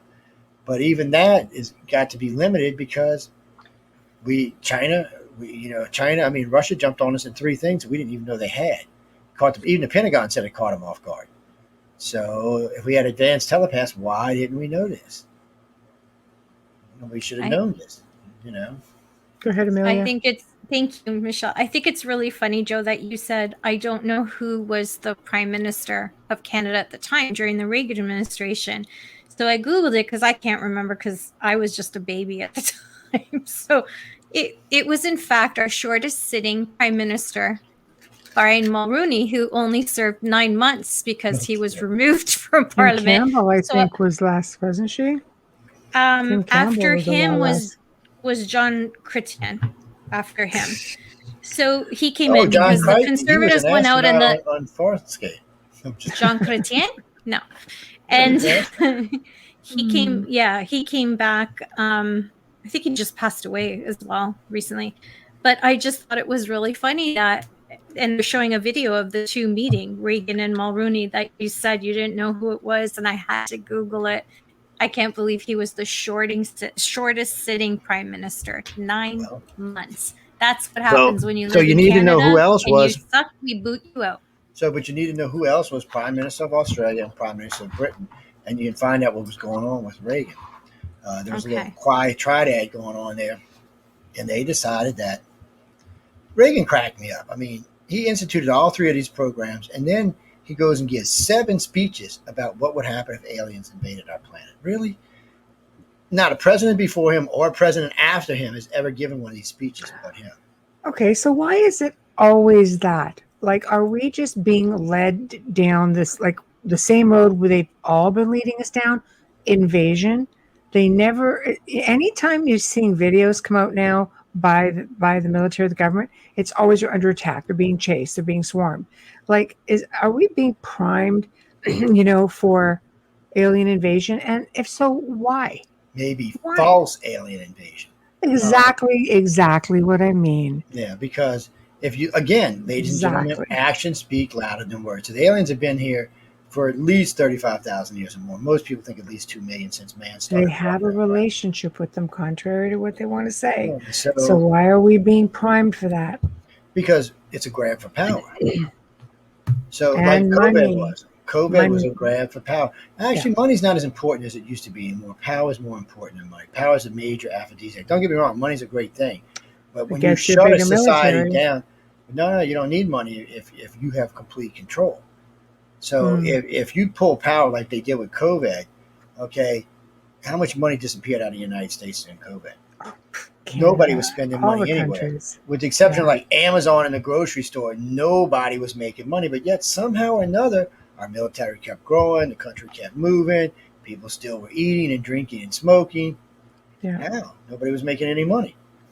So it looks like, I would have to say it was a grab for power, but it would have to be a global grab for power because the United States couldn't just say, hey, we're being invaded, and Canada, but what about us? Mexico, what about us? All of Europe, you go, well, what if y'all get invaded? What about us?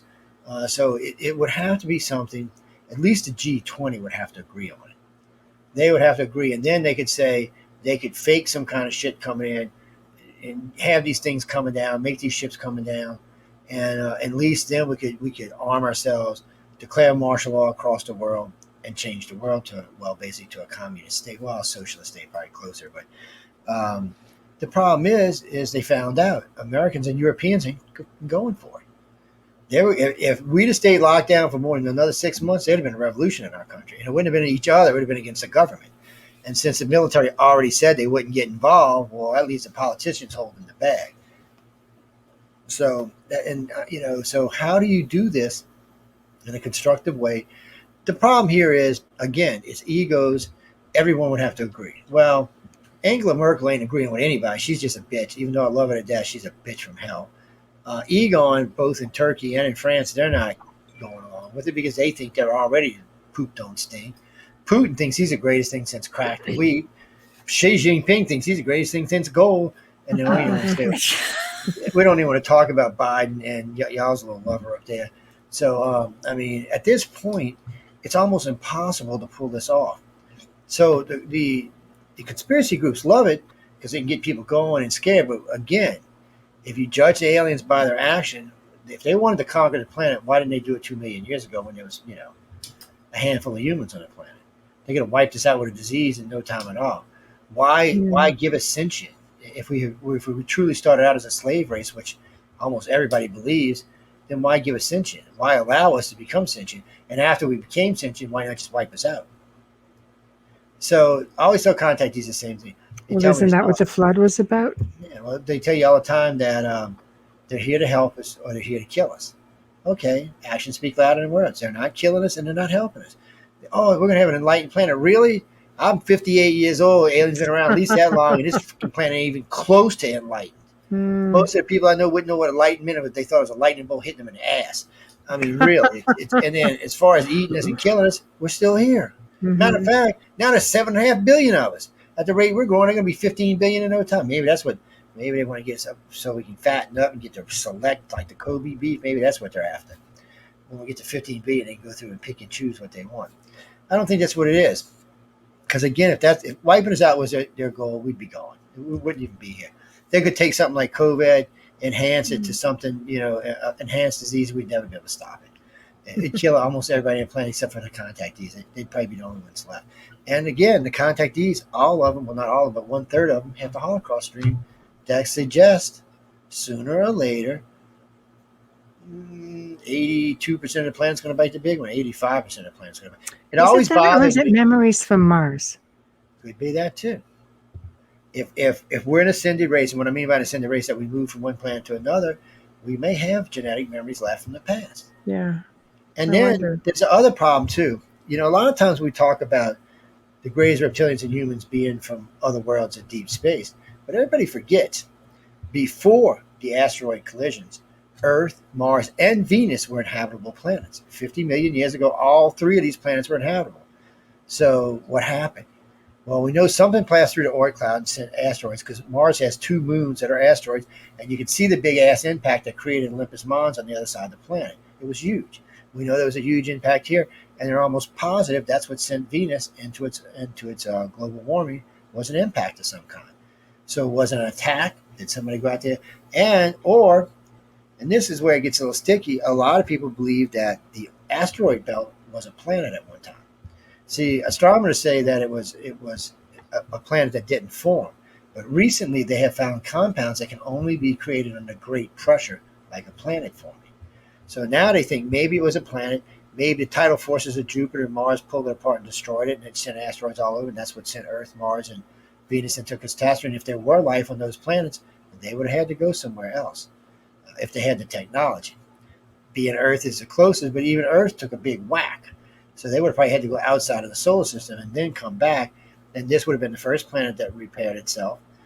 Eventually, Venus will cool down and become a planet like Earth. Its upper atmosphere, by the way, is identical to ours.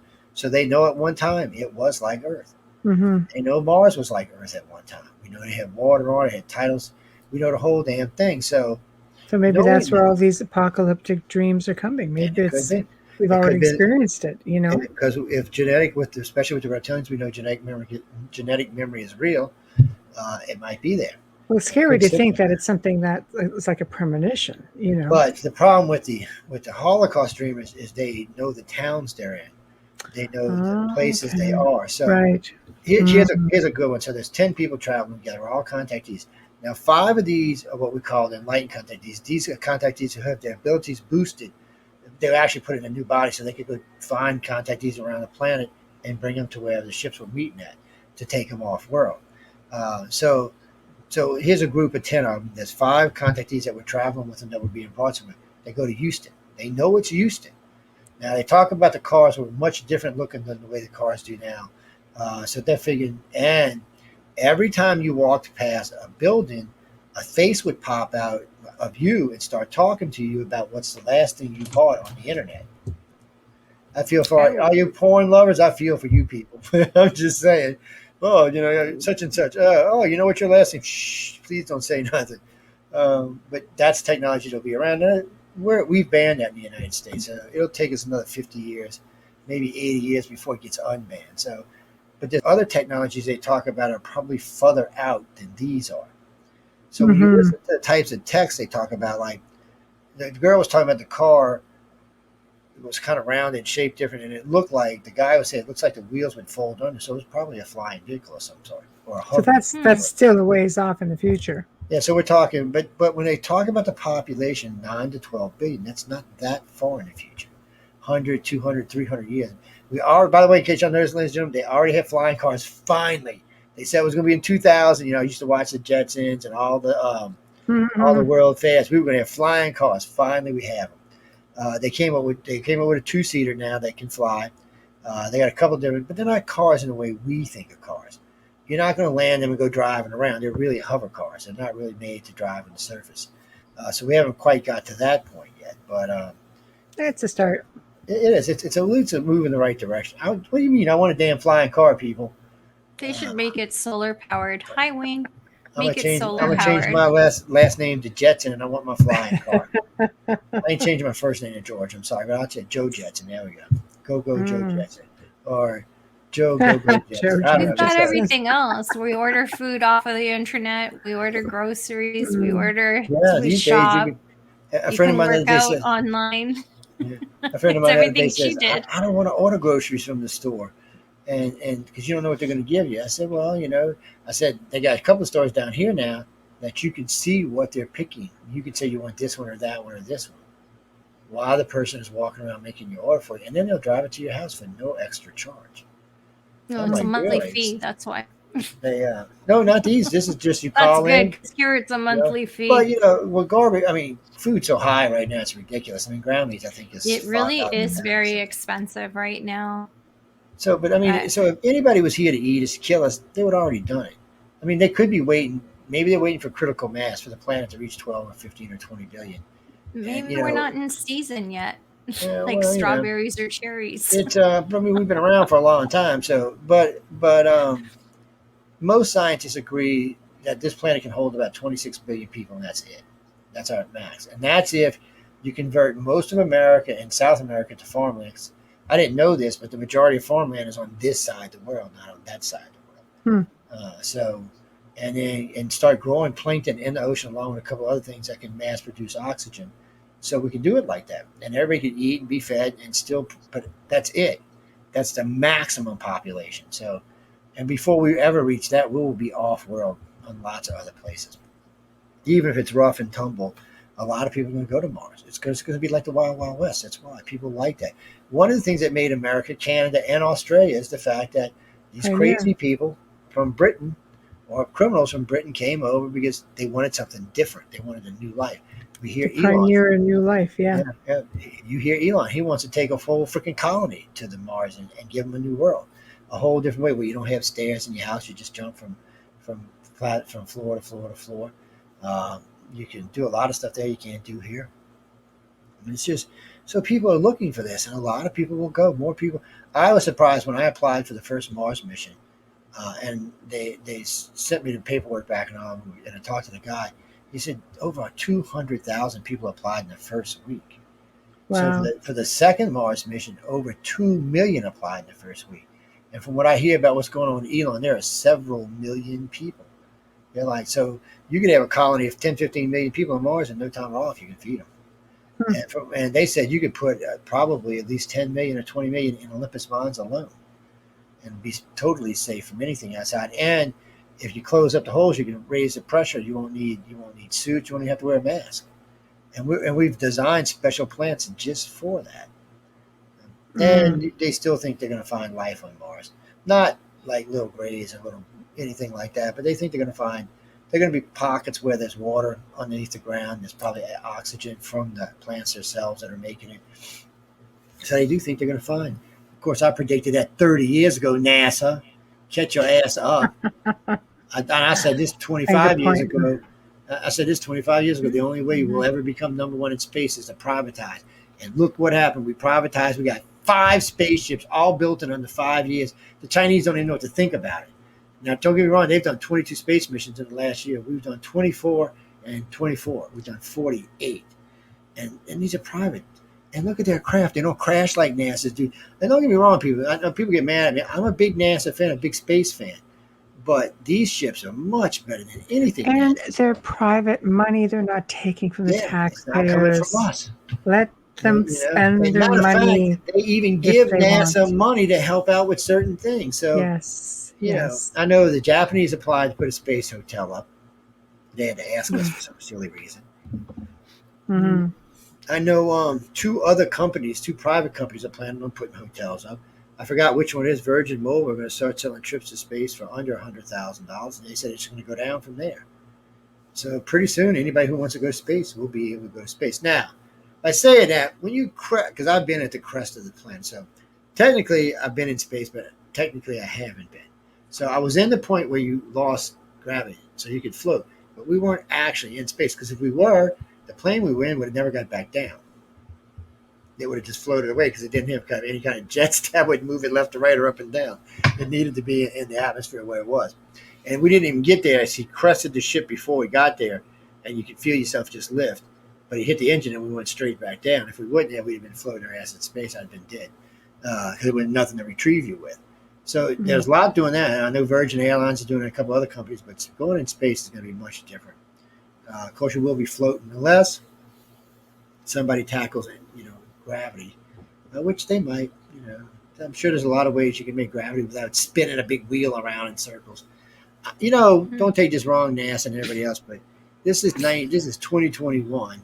I think we can get past the big flying wheel. Okay, I'm just saying. Come on, guys. I mean, if we got to do it, we got to do it. But real quick. So if we're living on NASA and you get pregnant, you're going to have to go live in a particular area that has a 1G environment, or your baby's going to be born all messed up. They were showing like chicks and other animals born in space. You can't do that. So you'll have to spend X amount of time every day in that 1G environment so that your baby will be born normal. And even while this child is growing up, it will have to spend X amount of time in there. As it is, we lose massive amounts of bone mass when we're in space. But you do gain 2 inches in height, shorties. So if everybody's short, you go spend a couple of weeks in space, you're going to get 2 inches taller. I heard about that, but it doesn't last. Joseph it doesn't. It uncompresses your spine. It lasts for about 2 weeks when you get home. Oh my God, that's still worth it. Joseph Mines writes, Joe, NASA has to worry about military projects that they have to put first. Private companies do not, and that is a big factor. That's true, except for Boeing and Lockheed. They have to work on their government projects as well, but yet they're still putting people in space. When you're big enough, you can do both. NASA is unfortunately not big enough. It's funded by us and military projects, so it can only grow so big. Boeing, unfortunately, is massive. Lockheed's massive. Elon Musk is now the third or fourth richest man in the world. These guys are spending, and you've got three of the biggest entrepreneurs in the world. And they're going to space and they're enjoying it.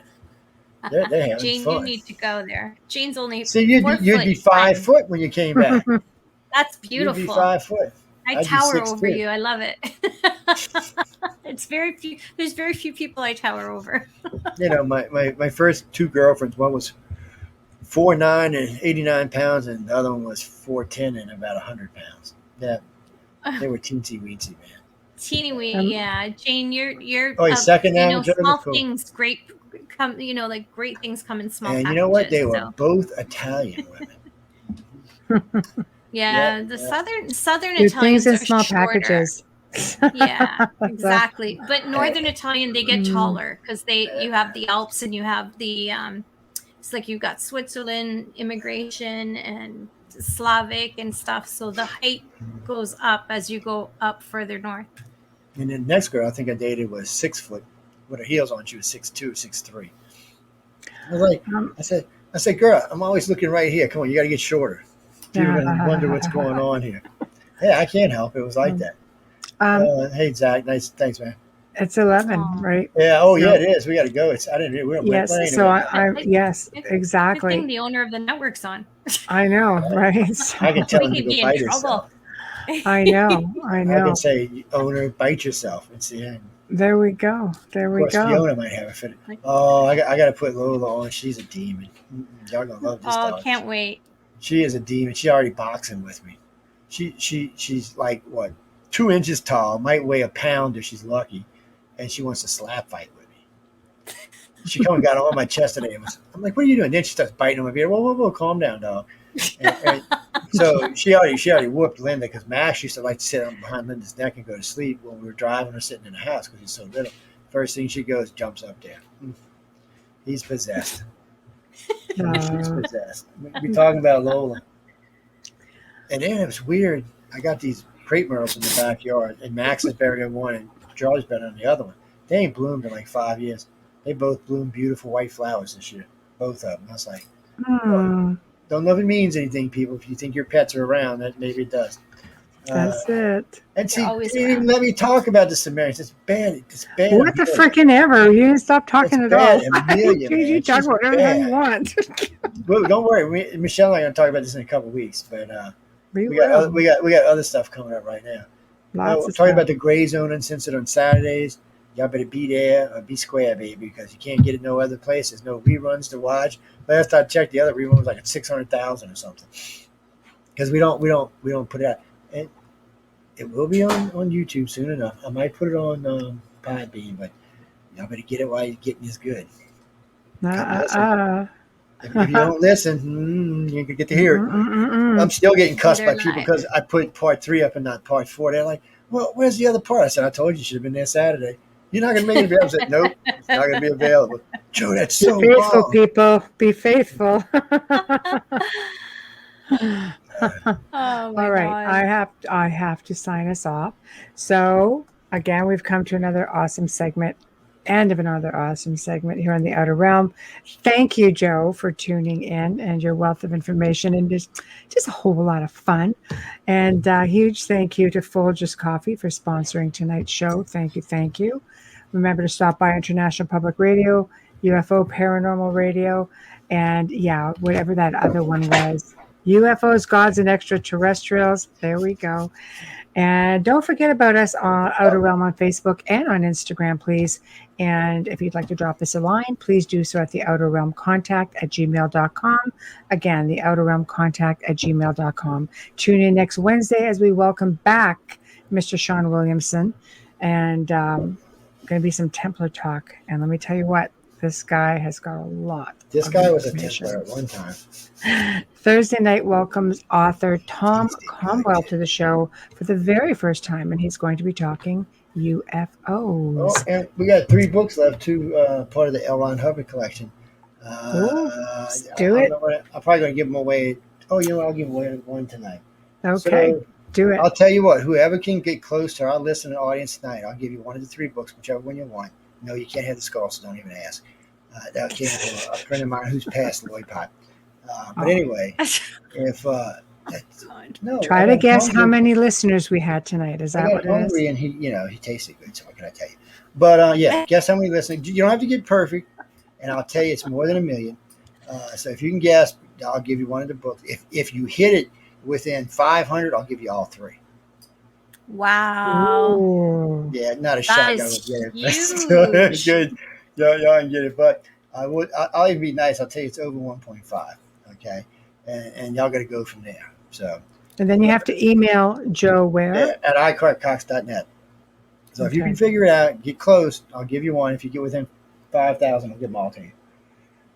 Because I'm running out fast. I'm getting ready to order some more because we're going to do another collection. I've been doing, this was their last collection, their latest collection. I'm going to go backwards now toward it. There's 37 of these books. So wow. I'm going to bring back one of the new ones when I come back from LA in October.